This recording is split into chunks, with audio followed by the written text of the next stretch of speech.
नमस्कार, आप देख रहे हैं लोकप्रिय चैनल सिटी न्यूज और मैं हूं शिल्पा पाठक। तो चलिए आगे बढ़ने से पहले एक नजर डालते हैं अब तक की चुनिंदा सुर्खियों पर। इस हेडलाइन के प्रायोजक हैं प्रदीप इलेक्ट्रिक स्टोर्स की नई इकाई प्रदीप सेल्स में विश्व स्तरीय कंपनी हेवेल्स और लॉयड के सभी इलेक्ट्रॉनिक उत्पाद के अलावा डेमरो का वर्ल्ड क्लास फर्नीचर व चकाचौंध कर देने वाली खूबसूरत फैंसी लाइट्स का विशाल संग्रह, साथ ही राष्ट्रीय व अंतर्राष्ट्रीय कंपनियों के इलेक्ट्रिकल प्रोडक्ट्स उपलब्ध। आइए, आपका स्वागत है। गोवर्धन लाल नर्सिंग होम के निकट खुल गया है कलकत्ता फर्नीचर, जहां तरह तरह के मजबूत फर्नीचर का डिजाइनर लुक आपके मन को लुभाएगा। ऑफर के तहत 20% डिस्काउंट के साथ फाइनेंस की सुविधा भी उपलब्ध। स्वास्थ्य के क्षेत्र में 40 वर्षों से अनवरत सेवा प्रदान करता कविता मेडिसिन आपके अच्छे स्वास्थ्य की कामना करता है। हड्डी, जोड़ व नस संबंधी रोगों के इलाज के लिए प्रसिद्ध orthopaedic surgeon doctor Ritesh Kumar Sinha द्वारा संचालित सीओडी का पवित्री हॉस्पिटल, एची हाई स्कूल के निकट प्रसिद्ध ओरल और dental surgeon doctor Mohit Kumar द्वारा संचालित सावित्री डेंटल क्लिनिक में दांतों के किसी भी समस्या का इलाज सफलतापूर्वक किया जाता है।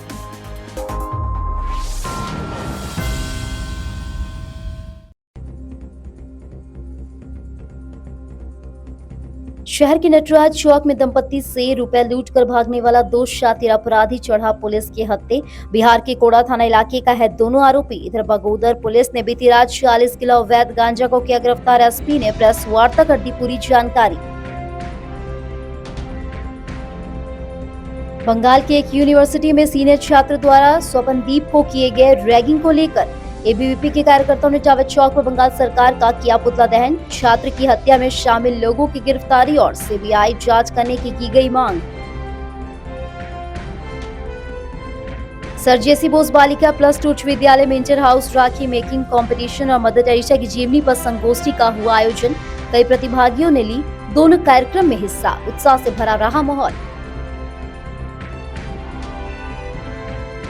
श्री आर के महिला कॉलेज में रंगारंग कार्यक्रम आयोजित कर सत्र 2020-23 के छात्रों को दी गई विदाई। कई तरह के कार्यक्रम हुए प्रस्तुत। बाद में केक काट कर मनाई गई खुशियां। प्राचार्य समेत सभी प्रोफेसर रही मौजूद। और व्यवहार न्यायालय परिसर में आगामी 9 सितंबर को आयोजित किया जाएगा राष्ट्रीय लोक अदालत। इसके सफल आयोजन को लेकर जिला जज ने बीमा कंपनी और बैंक के पदाधिकारी के साथ की बैठक।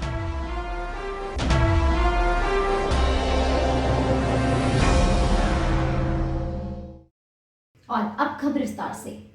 दंपति के पास से पैसे से भरा थैला झपट कर भागने वाले 2 अपराधियों को नगर थाना पुलिस ने दबोच लिया है। शनिवार को पपरुआ स्थित अपने कार्यालय से इसकी जानकारी एसपी दीपक कुमार शर्मा ने मीडिया को दी।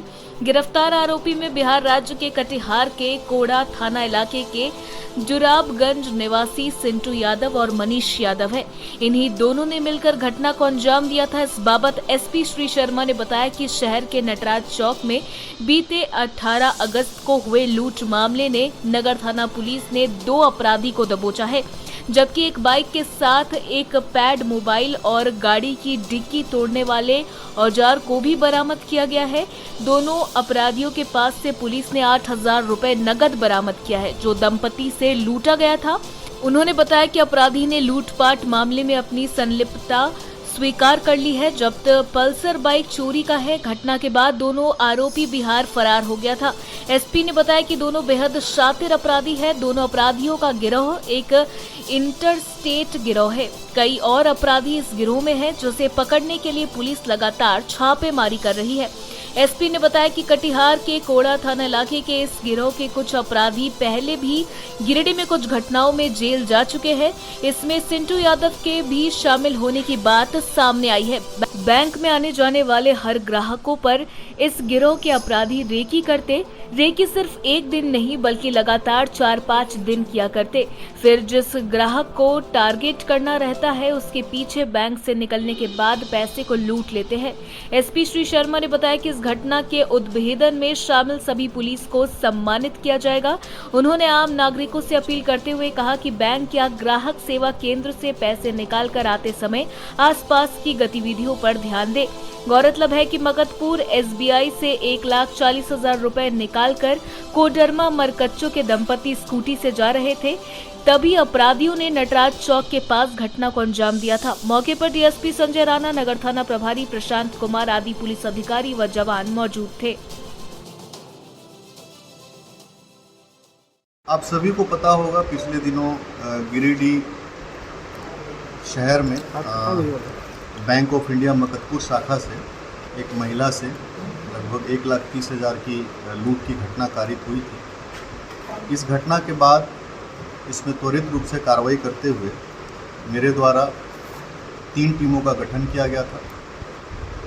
जो भी प्रारंभिक तौर पर जो सुराग मिले थे उसको लेकर के हमारी तीनों टीम, जिसमें से टीम का नेतृत्व हमारे डीएसपी हेडक्वार्टर संजय राणा कर रहे थे, और लगातार इनके निर्देशन में तीनों टीम पिछले 1 सप्ताह से छापामारी राज्य के बाहर तथा राज्य के विभिन्न जिलों में कर रही थी।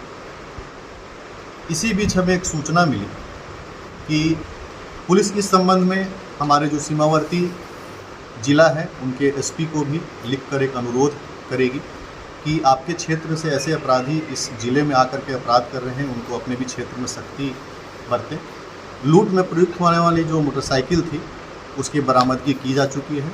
लूट के कुछ पैसे बरामद किए जा चुके हैं तथा वर्तमान में गिरिडीह पुलिस और गिरिडीह टीम के द्वारा इसमें बहुत ही बेहतर काम किया गया है, जो प्रशंसनीय है, और गिरिडीह पुलिस की तरफ से सभी को इसमें सम्मानित किया जाएगा।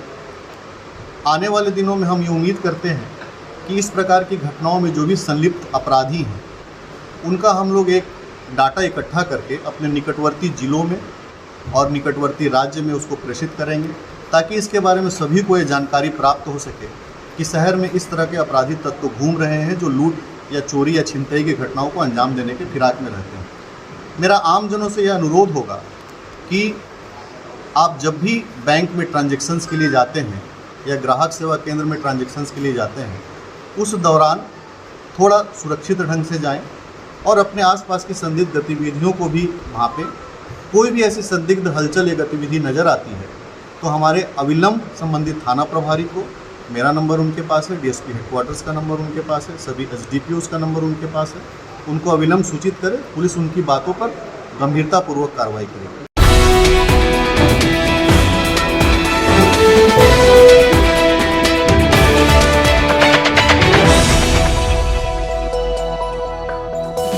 बगोदर पुलिस ने शुक्रवार रात 40 किलो अवैध गांजा की बरामदगी की है। शनिवार को एसपी दीपक कुमार शर्मा ने पपरवा टाड़ पुलिस कार्यालय से इसकी जानकारी दी। इस बाबत एसपी श्री शर्मा ने बताया कि गुप्त सूचना प्राप्त हुई थी कि बगोदर थाना क्षेत्र के सरिया बगोदर मुख्य मार्ग से गांजा की तस्करी एक 4 पहिया वाहन के माध्यम से किया जा रहा है, जिसके बाद इसकी सूचना बगोदर सरिया के एसडीपीओ को दी गई। उनके नेतृत्व में बगोदर थाना प्रभारी और सशस्त्र बल के सहयोग से वाहन जांच अभियान चलाया गया। इस क्रम में एक सफेद रंग की डस्टर वाहन चेकिंग को देखकर वाहन को मोड़कर भागने का प्रयास किया गया। इसके बाद पुलिस ने उसका पीछा किया। इस क्रम में सरिया बगोदर मुख्य पथ पर तिलैया पुल के पास गाड़ी से उतरकर सभी अभियुक्त अंधेरे का फायदा उठाकर जंगल की ओर भाग निकला। पुलिस अधीक्षक ने बताया कि सूचना मिलने के महज आधे घंटे के अंदर बगोदर पुलिस ने अवैध नारकोटिक्स पदार्थ गांजा को बरामद किया है। उन्होंने बताया कि बरामद गांजे की कीमत राष्ट्रीय स्तर पर लगभग 20 लाख रुपए होगी। उन्होंने बताया कि इस मामले में अभियुक्त की सुराग मिली है, जल्द ही पुलिस उसे दबोचेगी। एसपी श्री शर्मा ने बताया कि क्राइम के लंबित मामलों के निष्पादन हेतु पुलिस पूरी तत्परता से काम कर रही है। मेरे निर्देश के बाद 23 और 24 अगस्त के बीच पॉक्सो एक्ट से संबंधित 16 अपराधियों की गिरफ्तारी की जा चुकी है। वहीं अन्य क्राइम का उद्भेदन भी जल्द से जल्द कर लेने का निर्देश सभी थाना प्रभारी और एसडीपीओ को दे दिया गया है। उन्होंने आम लोगों से भी पुलिस को सहयोग करने की अपील की है। मौके पर डीएसपी संजय राणा व जवान मौजूद थे।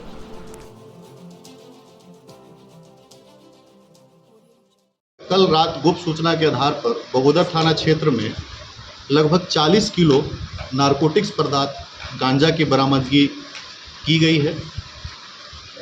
एसडीपीओ बगोदर सरिया के नेतृत्व में बिल्कुल आधे घंटे के अंदर, सूचना प्राप्त होने के आधे घंटे के अंदर में यह गांजा बरामद किया गया, जिसकी कीमत राष्ट्रीय स्तर पर लगभग 20 लाख के आसपास होगी। अंतर्राष्ट्रीय स्तर पर कई गुना इसकी अधिक कीमतें हैं। एक गाड़ी बरामद की गई है जिसमें से उस अवैध गांजे का व्यापार किया जा रहा था। पुलिस कोशिश करेगी कि उस गाड़ी को हम लोग कन्फिस्केट की स्थिति तक ले जाएं और उसमें जो भी संलिप्त अभियुक्त हैं उसके बारे में पुलिस को सुराग मिले हैं। जल्द ही उस अभियुक्त को भी पुलिस दबोचेगी। साथ ही पिछले दिनों से गिरिडीह पुलिस जीरो टॉलरेंस की नीति पे काम कर रही है, खास करके crime against womens and child. इस संबंध में ऐसा देखा गया था कि कुछ मामले जो पूर्व से लंबित थे, जिनके अभियुक्त की गिरफ्तारी नहीं हो पा रही थी, पिछले 23 और 24 तारीख को रात्रि को मेरे निर्देशन में लगातार सभी थाना प्रभारी, सभी एसडीपीओज और डीएसपीज को उन अभियुक्तों को गिरफ्तार करने का निर्देश दिया गया जो पॉक्सो एक्ट के अभियुक्त थे। 23 और 24 की रात्रि लगभग 16 वैसे अभियुक्तों की गिरफ्तारी की गई है। कुछ अभियुक्त अभी भी फिरार हैं। शीघ्र ही आने वाले समय में उन अभियुक्तों की गिरफ्तारी हम करना सुनिश्चित करेंगे और हम कोशिश करेंगे कि जो भी ऐसे क्राइम्स हैं उनका उद्भेदन हम त्वरित रूप से कर पाएँ और आम लोग पुलिस को सहयोग करें। अगर उनके आसपास कोई गतिविधि नज़र आती है तो अविलंब हमें सूचित करें। गिरिडीह पुलिस और गिरिडीह की टीम बेहतर काम कर रही है। हम लोगों के उम्मीद पर खरा उतरने का हर संभव प्रयास करेंगे।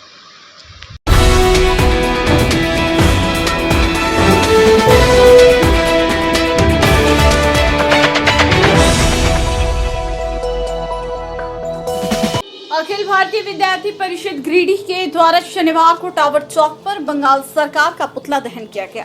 इस दौरान अभाविप के प्रदेश सोशल मीडिया सह प्रमुख आशीष सिंह ने बताया कि जिस प्रकार से बंगाल के जादवपुर यूनिवर्सिटी में अर्बन नक्सल के द्वारा छात्र स्वप्नदीप को मानसिक रूप से प्रताड़ित एवं निवस्त्र कर यूनिवर्सिटी के अंदर घुमाया गया, यह शर्मनाक घटना है जिससे छात्र मानसिक रूप से पीड़ित होकर आत्महत्या कर ली।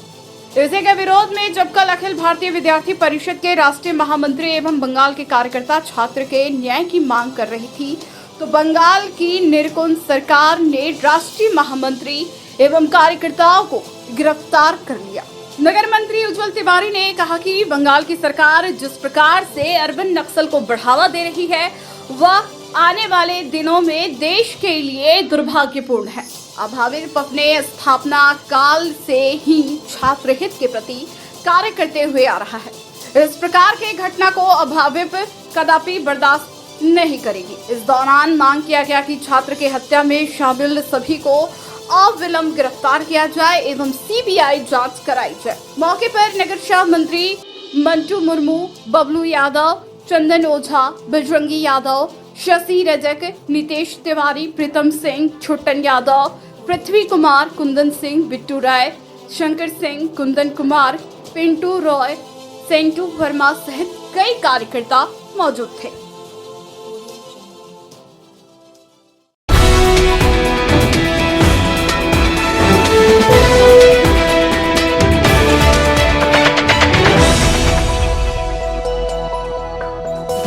सर जेसी बोस बालिका +2 उच्च विद्यालय में Jharkhand education projects council academic calendar के तहत शनिवार को इंटर हाउस राखी मेकिंग कंपटीशन का आयोजन किया गया।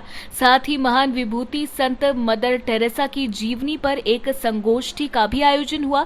इस दौरान अपने संबोधन में प्रभारी प्राचार्य मुन्ना कुशवाहा ने कहा कि ऐसे आयोजनों से प्रतिभा को मंच तो मिलती ही है, उनके हौसले को भी उड़ान मिलता है। विद्यालय परिवार लगातार प्रतिभा को संवारने में ईमानदारी से लगा हुआ है। इंटर हाउस राखी मेकिंग कंपटीशन में विद्यालय में संचालित 6 हाउस के करीब 60 प्रतिभागियों ने भाग लिया।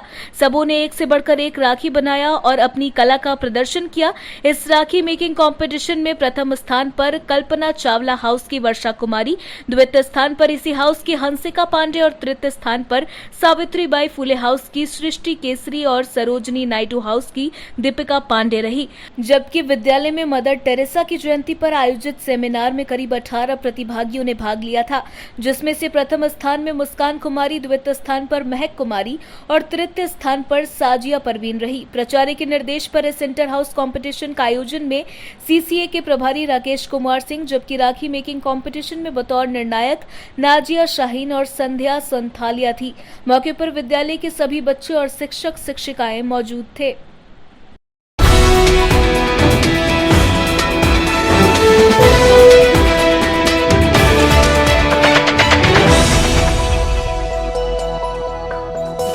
आरके महिला कॉलेज में शनिवार को सत्र 2020-23 के छात्रों को सत्र 2021-24 छात्राओं ने रंगारंग कार्यक्रम के साथ अपनी सीनियर को विदाई दी। यहाँ सर्वप्रथम महाविद्यालय के प्राचार्य डॉक्टर मधुश्री सेन सैन्याल ने दीप प्रज्वलित कर विनोबा भावे के चित्र पर पुष्प अर्पित करते हुए कार्यक्रम का उद्घाटन किया। बाद में सरस्वती वंदना के साथ रंगारंग कार्यक्रम का आयोजन हुआ, जिसमें मंच संचालन प्रिया बेदी ने किया। यहाँ बारी बारी से जूनियर छात्रों ने अपने कार्यक्रम की प्रस्तुति की, जिसे देखकर सीनियर छात्राएं मंत्रमुग्ध हो गए। कार्यक्रम को देखने के लिए छात्राओं की भीड़ लगी रही। लोग खिड़कियों से कार्यक्रम को निहार रहे थे। कार्यक्रम समापन के बाद प्राचार्य डॉक्टर मधुश्री सेन सैन्याल ने केक काट कर उन लोगों को विदाई दी गई। मौके पर डॉक्टर प्रभात कुमार सिन्हा, प्रोफेसर सुशील राय, रेणुका साहू, सुमित कुमार समेत कई कॉलेज के कर्मी उपस्थित थे।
हम सब बहुत हर्ष और उल्लास के साथ हमें इस कॉलेज से विदाई दी जा रही है।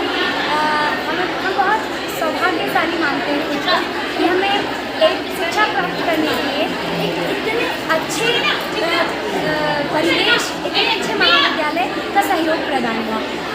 मैं बहुत आभारी हूँ अपने शिक्षकगणों का और अपने साथियों का, जिन्होंने हमेशा से मेरा सहयोग किया है, मुझे आगे बढ़ने को प्रेरित किया है। आज मैंने इस महाविद्यालय से अपना स्नातक पूर्ण किया, जिसकी मुझे बहुत खुशी है। साथ ही मेरे साथियों से दूर होने का गम भी है, आंखें नम भी है, चेहरे पे मुस्कुराहट भी है।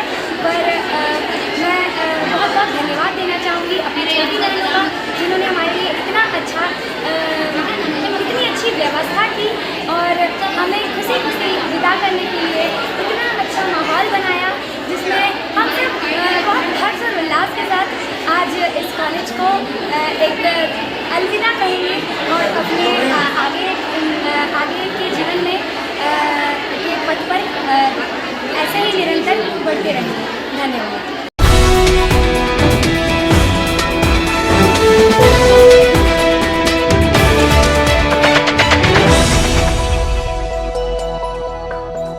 सिविल कोर्ट कोर्ट में आगामी 9 सितंबर को आयोजित राष्ट्रीय लोक अदालत के सफल आयोजन हेतु शनिवार को बीमा कंपनी एवं बैंक के पदाधिकारियों के साथ प्रधान जिला जज वीना मिश्रा ने बैठक की।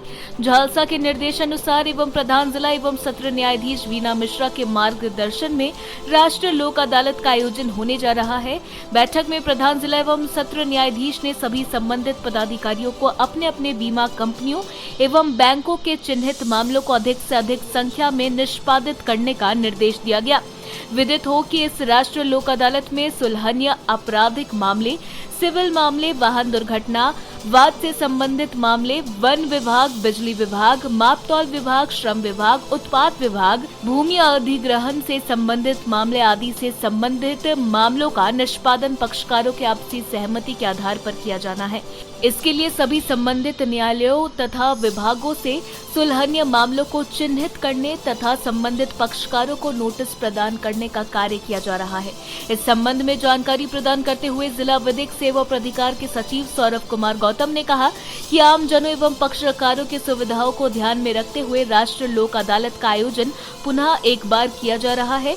इसे सफल बनाने हेतु व्यापक स्तर पर तैयारियां की जा रही है।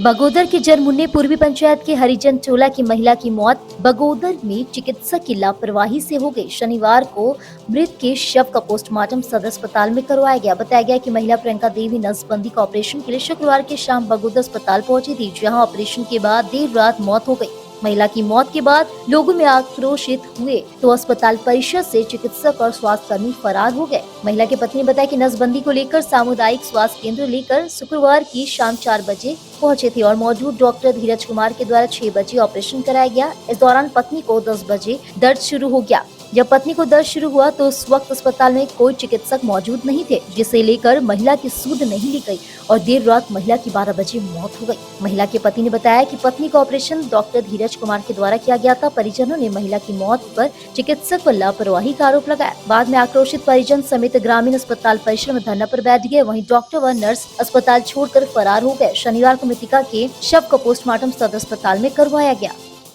कुछ करवाए नहीं, कोई सुनवाई नहीं। हम बुलाने भी गए तो वहाँ पे बोलता 15 मिनट में भेज रहे, कोई नहीं आया। फिर आके देखे तो थोड़ा सा रिलीफ मिला। उसके बाद में 11 बजे जब जाके देखते कोई नहीं है वहाँ पे, कोई नहीं है। फिर आए यहाँ पे, फिर ज़्यादा वकाट होने लगा तो हमसे रहा नहीं किया।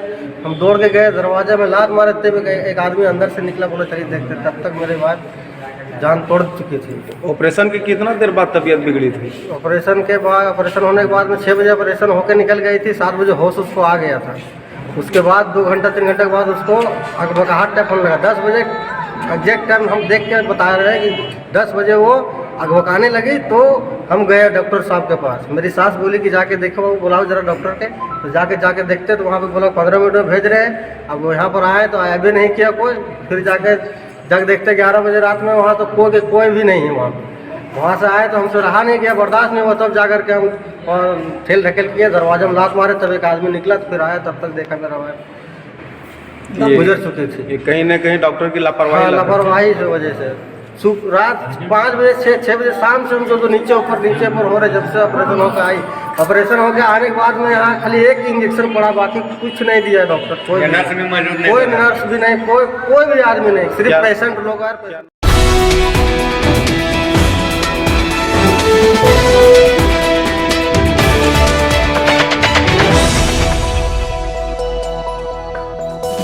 जमुआ थाना क्षेत्र के चिंतामणि यादव को शनिवार पुलिस ने सदर अस्पताल में मेडिकल चेकअप करवाकर कोर्ट में पेशी कर जेल भेज दिया। बताया गया कि जमुआ थाना क्षेत्र के नवडीहा ओपी निवासी चिंतामणि यादव के ऊपर लकड़ी चोरी का मामला दर्ज था, जिस पर पुलिस की लगातार नजर बनी हुई थी। वहीं आरोपी चिंतामणि यादव इस जुर्म को लेकर फरार चल रहा था। पुलिस को सूचना मिलते ही इसे धर दबोचा गया।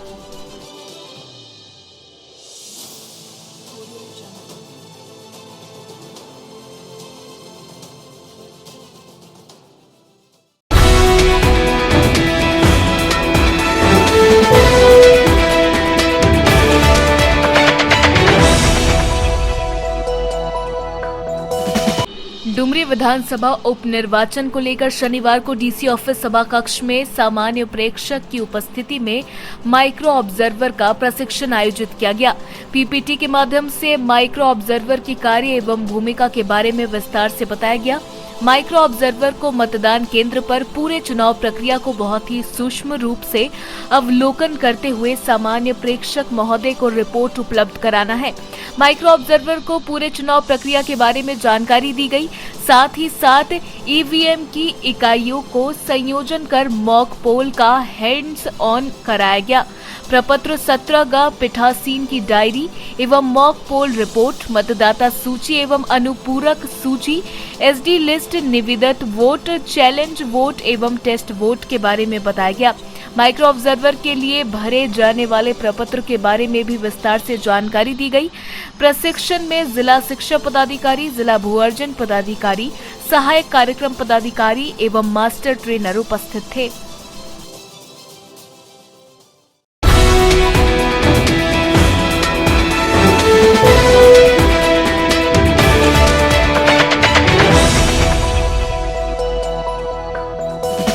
बेंगाबाद और गांधी विधानसभा क्षेत्र के लोकप्रिय झामुमो नेता बैरिस्टर फरदीन इम्तियाज ने शनिवार को डुमरी विधानसभा क्षेत्र अंतर्गत विभिन्न इलाकों में चुनाव को लेकर जनसंपर्क अभियान चलाया। इस मौके पर राज्य के पर्यटक एवं खेलकूद मंत्री हफीजुल हसन भी मौजूद थे। बैरिस्टर फरदीन इम्तियाज ने डुमरी विधानसभा क्षेत्र के लोगों को राज्य सरकार की जन कल्याणकारी योजनाओं से अवगत कराया। उन्होंने कहा कि झारखंड मुक्ति मोर्चा की सरकार राज्य के गरीब आदिवासी युवा के हित में कार्य कर रही है और आगे भी करते रहेंगी। उन्होंने कहा कि काफी दुख के साथ कहना पड़ रहा है कि इस विधानसभा के लोकप्रिय नेता टाइगर स्वर्गीय जगन्नाथ महतो जी का निधन हो गया, इसलिए उपचुनाव हो रहा है और चुनावी मैदान में उनके अधूरे सपनों को पूरा करने के लिए उनकी पत्नी बेबी देवी खड़ा हो चुकी है। आप सभी भारी मतों से बेबी देवी को विजय बनाएं।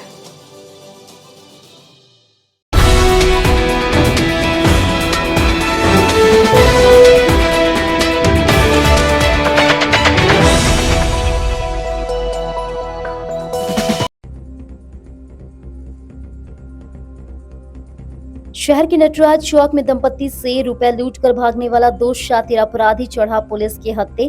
बिहार के कोड़ा थाना इलाके का है दोनों आरोपी। इधर बगोदर पुलिस ने बीती रात 40 किलो अवैध गांजा को किया गिरफ्तार। एसपी ने प्रेस वार्ता कर दी पूरी जानकारी। बंगाल के एक यूनिवर्सिटी में सीनियर छात्र द्वारा स्वपनदीप को किए गए रैगिंग को लेकर एबीवीपी के कार्यकर्ताओं ने टावर चौक पर बंगाल सरकार का किया पुतला दहन। छात्र की हत्या में शामिल लोगों की गिरफ्तारी और सीबीआई जांच करने की गई मांग। सर जेसी बोस बालिका +2 उच्च विद्यालय में इंटर हाउस राखी मेकिंग कंपटीशन और मदर टेरेसा की जीवनी पर संगोष्ठी का हुआ आयोजन। कई प्रतिभागियों ने ली दोनों कार्यक्रम में हिस्सा। उत्साह से भरा रहा माहौल। श्री आर के महिला कॉलेज में रंगारंग कार्यक्रम आयोजित कर सत्र 2020-23 के छात्रों को दी गई विदाई। कई तरह के कार्यक्रम हुए प्रस्तुत। बाद में केक काट कर मनाई गई खुशियां। प्राचार्य समेत सभी प्रोफेसर रही मौजूद। और व्यवहार न्यायालय परिसर में आगामी 9 सितंबर को आयोजित किया जाएगा राष्ट्रीय लोक अदालत। इसके सफल आयोजन को लेकर जिला जज ने बीमा कंपनी और बैंक के पदाधिकारी के साथ की बैठक।